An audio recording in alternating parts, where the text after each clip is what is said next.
Shalom frères et sœurs, je crois par la grâce de Jésus que nous allons tous bien.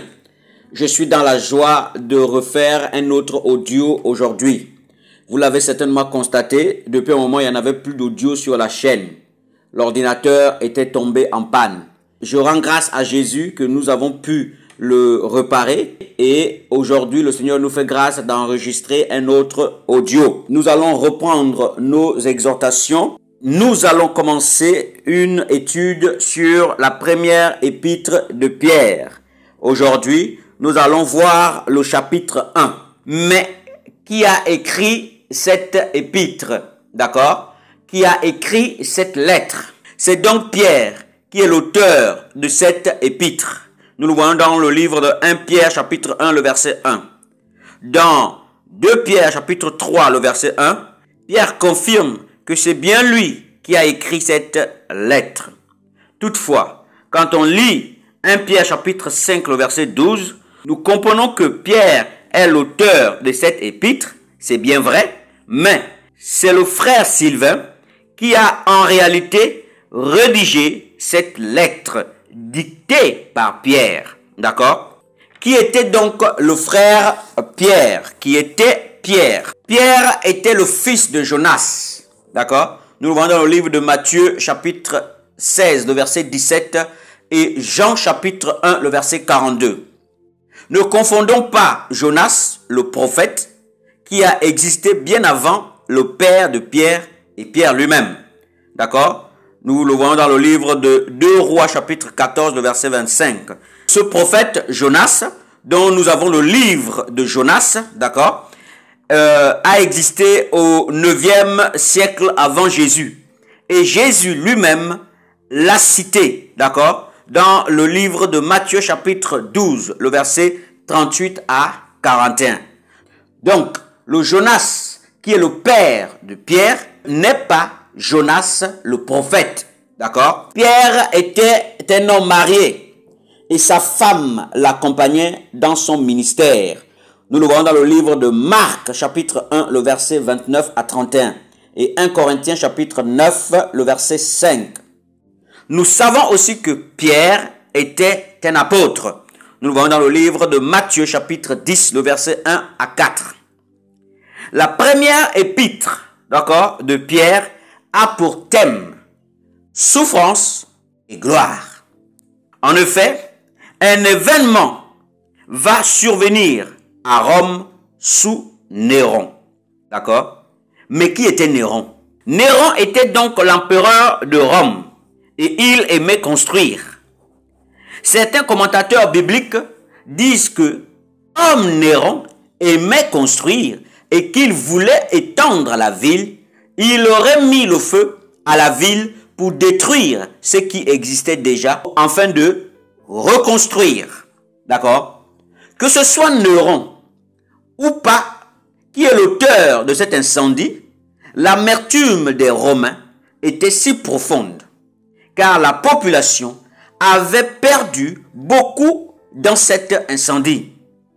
Ils avaient perdu les maisons, les éléments religieux, les autels, les idoles familiales. D'accord? Tout cela avait brûlé et le peuple était sans abri. Néron était vu en premier lieu comme étant le coupable. Il va rediriger cette colère, cette hostilité contre les chrétiens. Néron va donc choisir les chrétiens comme bouc émissaire.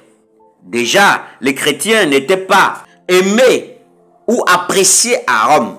Néron avait donc un parfait bouc émissaire. Il va répandre la rumeur selon laquelle ce sont les chrétiens qui ont mis le feu à la ville. D'accord? Cette affirmation entraîna une persécution féroce qui s'étendait au reste de l'Empire et toucha en particulier la région située au nord du Taurus, la Galatie, le Pont, la Cappadoce, l'Asie et la Bithynie, comme nous le voyons dans le livre de 1 Pierre chapitre 1, le verset 1. C'était une persécution terrible sur les chrétiens qui étaient dans ces régions-là. Pierre, sous l'inspiration du Saint-Esprit, va leur écrire pour les encourager. Cette persécution a amené Néron à divertir la population romaine en tuant les chrétiens devant eux. D'accord? En effet, certains chrétiens couverts de peau de bête mouraient dévorés par des chiens. D'autres mouraient sur des croix. D'autres étaient enduits, donc couverts de matière inflammable, et quand la nuit tombait, on les brûlait vivants. Je ne sais pas si les épreuves que nous avons maintenant dépassent cette épreuve de l'an 64 au temps de Néron. D'accord? Aussi, je suis d'accord avec Paul qui dit dans Romains chapitre 8, le verset 18, « J'estime que les souffrances du temps présent ne sauraient être comparées à la gloire à venir qui sera révélée pour nous. » D'accord? Les souffrances du temps présent ne sauraient être comparées à la gloire à venir. C'est pourquoi Pierre va les encourager à garder la foi, à demeurer ferme dans la foi en Jésus-Christ. D'accord? Et le Seigneur, par la même épître aujourd'hui, nous encourage à garder la foi, peu importe les difficultés, peu importe les souffrances. D'accord? Aussi, dans 1 Pierre chapitre 1, le verset 3 à 7, Pierre dit, « Si nous ne lâchons pas, le résultat de ces épreuves, c'est la louange, la gloire, l'honneur, quand Christ apparaîtra. » Comme Paul nous l'a dit aussi dans le livre de 1 Thessaloniciens chapitre 4, le verset 15 à 18. Je veux moi aussi nous encourager, frères et sœurs, dans le Seigneur. Demeurons fermes dans la foi, quel que soit ce par quoi nous passons. Est-ce qu'on a perdu quelqu'un de cher? Demeurons fermes dans la foi, car notre être cher appartient aussi à Dieu. Nous le voyons dans le livre de 1 Chronique, chapitre 10, le verset 26, et Psaume, chapitre 24, le verset 1. Est-ce que tu n'as pas de travail? Demeure dans la foi, car le travail, c'est Jésus qui nous le donne. Est-ce que tu as une maladie dite incurable? Demeure dans la foi. Car seul Jésus peut guérir les maladies incurables. Nous le voyons dans le livre de Luc chapitre 18, le verset 27. Continuons à aimer le Seigneur, même si on ne le voit pas. Comme Pierre le dit dans le livre de 1 Pierre chapitre 1, le verset 8. Continuons à croire en Jésus. Car 1 Pierre chapitre 1, le verset 9 dit que nous obtiendrons le salut de nos âmes par notre foi.